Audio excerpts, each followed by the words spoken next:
Hey folks, Matt Easton here. So I thought I'd share with you a few thoughts that I had regarding the pilum, but in fact this could apply to any spear or javelin. In fact, potentially it could apply to any thrown object. But hopefully you will have seen the previous videos I did. If you haven't done already, then please go and have a look at those, talking about the Roman pilum. But also I did some throwing tests at my archery target, which happens to be over there. Now, when I did these at the time, I hadn't really thought about it before. I mentioned that I used to throw at school. I used to throw javelin in the athletics team, as well as being on the relay team, as it happens. But I used to throw javelin, and I never really thought about it before. But the javelins that we used at school and that are used in Olympic sports have a form of essentially binding on the shaft of the thing you're throwing, the javelin, to give you more friction and give you more grip. And I'd never really thought I'd always taken that for granted, never really thought about how important that might be. But having thrown this quite a lot, it strikes me that one of the problems with the design of this particular one as it stands now is that the shaft is way too smooth. So that's not a criticism of Fabrica Cacti who make these. I like a smooth shaft, but if you want maximum penetration, you need a bit more friction to get a good grip on your shaft.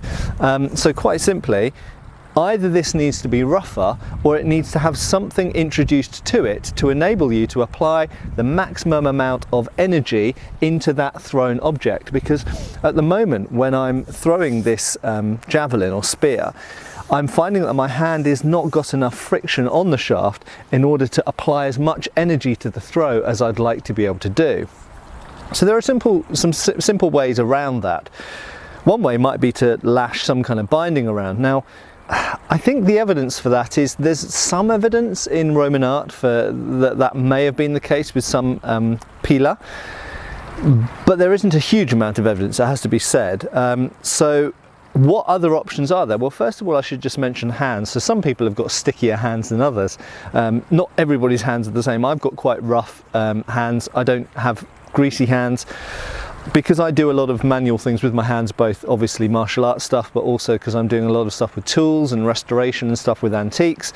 I've got quite calloused, I've got fairly rough, dry hands. And the problem for throwing things, so in other words, if you're more likely to have, that's going to be the case if you do physical jobs. And obviously Roman soldiers, legionaries and other types of auxiliary, other types of Roman soldier would have had pretty rough hands, I would think, because of all the jobs that they have to do, digging and entrenching and carrying stuff and everything else. So actually, if you've got hands that are used to this kind of work, it actually makes the situation worse. It means you need to do something to the shaft of the thrown object to increase the friction. So yes, you could bind it. That's one thing. Is there any evidence for that? Well, like I say, maybe a little bit. Other things you could do, well, some people I know will already know about the fact that you can put a thong around around a javelin to give you extra throwing range. I've experimented with this actually in the past, and I'll probably do some videos about that in the future. There's no evidence of them doing that, as far as I'm aware, ever with pila, with the pilum. So there's no evidence of there being a thong loop in order to get you to throw it further. Again, which lends credence to the fact, to my opinion, and what I've asserted in previous videos, that this is a short range, hard impact, heavy impact, short range weapon, point blank almost, because there's nothing suggesting they've optimized this for range. Anyway, and there is another thing, a simpler thing you could do to this, and something which I will probably do to mine, and that is something akin to just cross-hatching the area where you hold. Now, first of all, where should you hold it? Well, some people might disagree on this, but I would say at the point of balance. For throwing, I prefer to hold something at the point of balance. Some people I know like to hold it slightly forwards, slightly in front of the point of balance. I've experimented with that a bit. You can possibly get some extra range like that, but I've found that it reduces your accuracy. I found that for accurate throwing, which is quite important if you're throwing something at close range to try and get it over or around someone's shield, for example, I found that holding it at the point of balance is the best thing, and holding it behind the point of balance is, I find, for throwing, useless.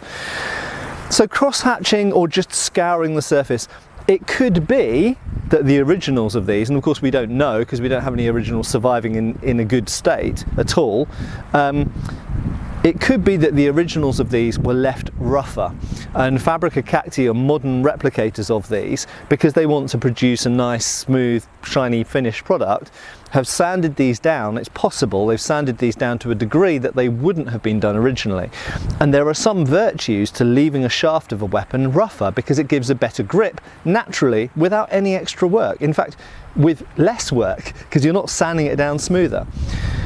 So there we go, really just to say that this peeler as it is at the moment is essentially faulty as a weapon from my point of view, because the shaft is too slippery. And if you're going to be throwing something, and you could argue if you're going to be using it as a hand weapon, you want to have a decent degree of traction. When you think about sword grips and you think about ribbed leather, or you think about shark skin shagreen that was used, even things like paracord or modern knives, it's all about creating friction so that hand doesn't slip around when you don't want it to on the grip. You need to be able to index the weapon well and keep a good tight grip on it. Very, very important, obviously, in combat.